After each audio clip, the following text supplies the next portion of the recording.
আমিও পড়াশোনা করব। তা কি করে হয় টিং টিং? ওরা কত ধনী পাখির ছানা, আর তুই হলি আমার মতো গরিব মায়ের ছানা। তোকে স্কুলে ভর্তি করিয়ে দিলে কি করে তোর স্কুলের খরচ বহন করবো রে মা? আমি কিচ্ছু শুনতে চাই না, কিচ্ছু শুনতে চাই না। আমি স্কুলে সবার মতো পড়তে চাই মা। আমি তোমার মতো এমন বনে বনে ঘুরে কাঠ সংগ্রহ করতে চাই না। এই বলে টিনটিন তার মায়ের সাথে জেদ করে বাড়ির উদ্দেশ্যে চলে যায়। টুনিও তার মেয়েকে বোঝানোর জন্য পিছু পিছু যায়। টিনটিন বাড়িতে গিয়ে ঘরে ঢুকে ঘরের দরজা বন্ধ করে দিয়ে বসে থাকে। টুনি দরজা ধাক্কাতে থাকে আর চিৎকার করে ডাকতে থাকে। টিং টিং, জেদ করিস না মা, দরজা খোল, দরজা খোল বলছি। না মা, আমি দরজা খুলবো না। তুমি আমাকে বলো আমি কি স্কুলে ভর্তি করিয়ে দিবে, তারপর আমি দরজা খুলবো। আমি সবার মতো পড়াশোনা করতে চাই, তুমি কেন বোঝো না? আচ্ছা ঠিক আছে ঠিক আছে, দাঁড়া, আমার হাতে তো কোনো টাকা পয়সা নেই। দেখছি কোথাও থেকে টাকা সংগ্রহ করতে পারি কিনা, সেই টাকা দিয়ে আমি তোকে স্কুলে ভর্তি করিয়ে দিব। টুনির এই কথাতে টিংটিং ভীষণ খুশি হয়ে যায়। টিংটিং ঘরের দরজা খুলে আনন্দে বলে, তুমি আমার অনেক ভালো মা। যাও যাও, আমি স্কুলের ভর্তির টাকা সংযোগ করো। আমি সবার মতো স্কুলে পড়বো। টিংটিং এর খুশি দেখে টুনির মন ব্যাকুল হয়ে যায়। টিংটিংকে আর কিছু না বলে টুনি বাড়ি থেকে চলে যায়। এরপর, নে নে তাড়াতাড়ি খেয়ে নে, পেট ভরে খেয়ে নে, বেশি বেশি করে খাবি, বেশি বেশি করে খেয়ে আমাকে ডিম দিবি। কাকুলি, আয় কাকুলি, আমাকে কিছু টাকা ধার দিবি রে? পাগল নাকি টুনি? তোকে আমি কিছুতেই টাকা ধার দিব না। তুই তো গরিব পাখি, তুই কি করে পরিশোধ করবি টাকা শুনি? শোধ করতে না পারলে তোর তো অনেক গরু হাঁস মুরগি আছে, সেগুলোকে বিনা পারিশ্রমিকে দেখাশোনা করে দিব আমি। না বাবা না, দেখাশোনার ছলে যদি আমার সব হাঁস মুরগি গরু চুরি করে বিক্রি করে দিস, আমি জানি গরিবদের অভাবের কারণে স্বভাব নষ্ট হয়ে যায়। যা যা, আমার কাছে কিছুই পাবি না, চলে যা তুই এখান থেকে বাপু।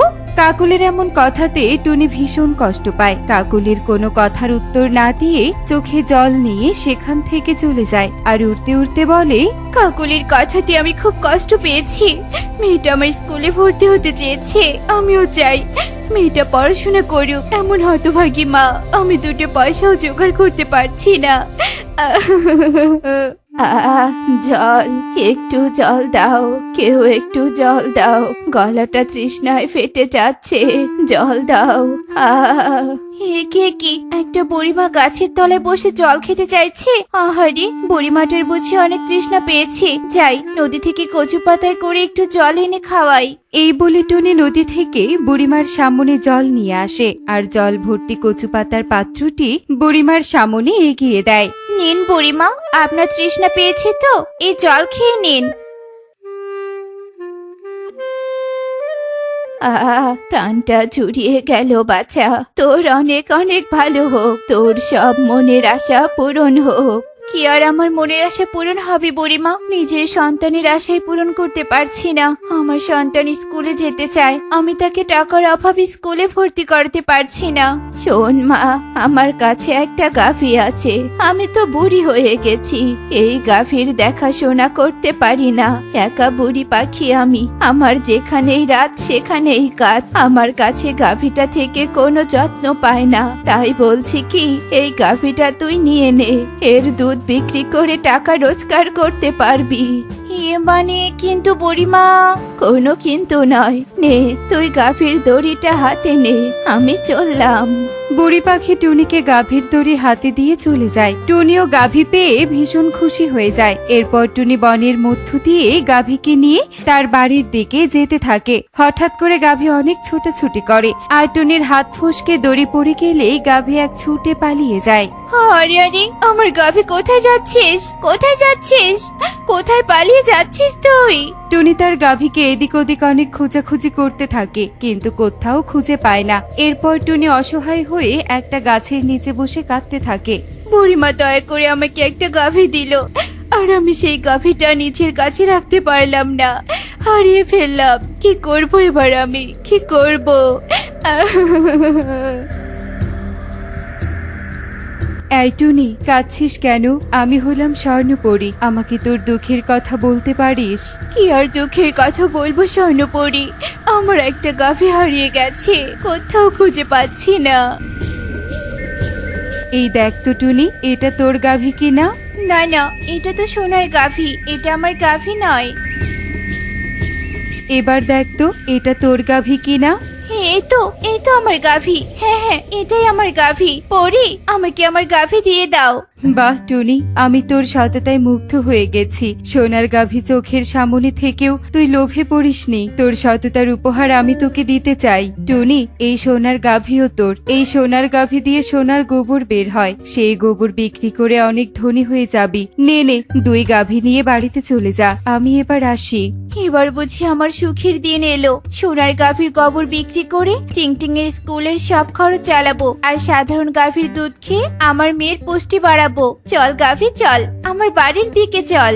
এই বলে টুনি তার সোনার গাভী এবং সাধারণ গাভী নিয়ে বাড়ির দিকে যেতে থাকে। আর রাস্তার মাঝে টুনির সাথে কাকলির দেখা হয়। ওরে টুনি রে টুনি, এ কি তোর সাথে 2টো গাভী, একটা আবার সোনার গাভী? কি ব্যাপার, কোথায় পেলি? কোথা থেকে চুরি করে নিয়ে এলি শুনি? কাকলি, গরিব হতে পারি কিন্তু আমি চোর নই, এসব আমার সততার পুরস্কার। তোমার কাছে চুরি না করেও চোর হতে পারি, কিন্তু স্বর্ণপরী আমাকে ঠিকই চিনতে পেরেছে। এই বলে টুনি তার সাথে ঘটে যাওয়া সব ঘটনা কাকুলিকে খুলে বলে। তারপর টুনি তার সাধারণ গাভী এবং সোনার গাভী নিয়ে চলে যায়। অন্যদিকে কাকুলি এসব ঘটনা শুনে হিংসায় লোভে জ্বলে পড়ে শেষ হয়ে যায়। কি, টুনি কোনো কিছু না থেকে অন্যের গাভী দিয়ে স্বর্ণপরীর কাছ থেকে সোনার গাভী পেয়েছে? আমার হাঁস আছে, মুরগি আছে, গরু আছে, সেগুলো বনের মধ্যে হারিয়ে আমিও স্বর্ণপরীর কাছ থেকে সোনার হাঁস মুরগি গাভী নিব।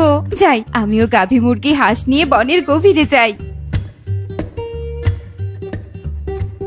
যেই বলা সেই কাজ, কাকুলি তার হাঁস মুরগি গাভী নিয়ে বনের মধ্যে যায়। তারপর বলে, যা, সবাইকে ছেড়ে দিলাম, যে যেখানে পারিস চলে যা। হায় হায় হায় রে, আমার কি হলো রে? আমার সব হাঁস মুরগি গাভী হারিয়ে গেছে। হায় হায় হায় রে। কি হয়েছে কাকুলি, কাঁদছিস কেন? আমি হলাম স্বর্ণপরী, বল তোর কি হয়েছে? ও স্বর্ণপরী গো, আমার হাঁস মুরগি গাভী হারিয়ে গেছে, কোথাও খুঁজে পাচ্ছি না, আমার যে সর্বনাশ হয়ে গেল। এই দেখ তো কাকুলি, এগুলো তোর হাঁস মুরগি গাভী কিনা? হ্যাঁ হ্যাঁ, এগুলো সব আমার সোনার গাভী, হাঁস মুরগি এগুলোই তো হারিয়েছিল। মিথ্যে কথা, আমি তোর সততা পরীক্ষা করছিলাম কাকুলি, কিন্তু তুই আমাকে তোর লোভের বশে মিথ্যে কথা বলেছিস। এই স্বর্ণপরী, বুঝতেই যখন পেরেছিস মিথ্যে কথা বলেছি, তবে এই সোনার গাভী হাঁস মুরগি আমাকে দিয়ে দে। হ্যাঁ, কে তো মিথ্যে কথা বলেছিস, তার উপর আবার আমাকে হুকুম করছিস? এসব কিছুই তো পাবি না, উল্টো চিরদিনের জন্য তোর হাঁস মুরগি গাভীকেও হারিয়ে ফেললি, আর কোনোদিনও খুঁজে পাবি না। এই বলে সবকিছু নিয়ে স্বর্ণপরী অদৃশ্য হয়ে যায়। কাকুলি নিজের লোভের কারণ বুঝতে পেরে কপাল চাপড়াতে থাকে আর বলতে থাকে, হায় হায় হায় রে, একে লোভ করলাম রে, লোভে পাপ, পাপে যে হলো আমার সর্বনাশ। সোনার কোনো কিছু তো পেলাম না, উল্টো আমার সব কিছু হারিয়ে ফেললাম। এখন এত বড় বনে আমি কোথায় খুঁজবো আমার হাঁস মুরগি গাভীকে? হায় হায় হায় রে। এই বলে কাকুলি পুরো বনে কান্না করতে করতে তার গাভী হাঁস মুরগিকে খুঁজতে থাকে। অন্যদিকে টুনি সোনার গাভীর গোবর বিক্রি করে টিংটিং এর স্কুলে ভর্তি সহ বেশ স্বাচ্ছন্দ্যে দিন কাটাতে থাকে। এমনই সব মজার মজার শিক্ষণীয় টুনি পাখির গল্প পেতে আমাদের সাথেই থেকো। আর গল্পটি কেমন হয়েছে তা কমেন্টে জানাতে ভুলো না কিন্তু। Bye bye.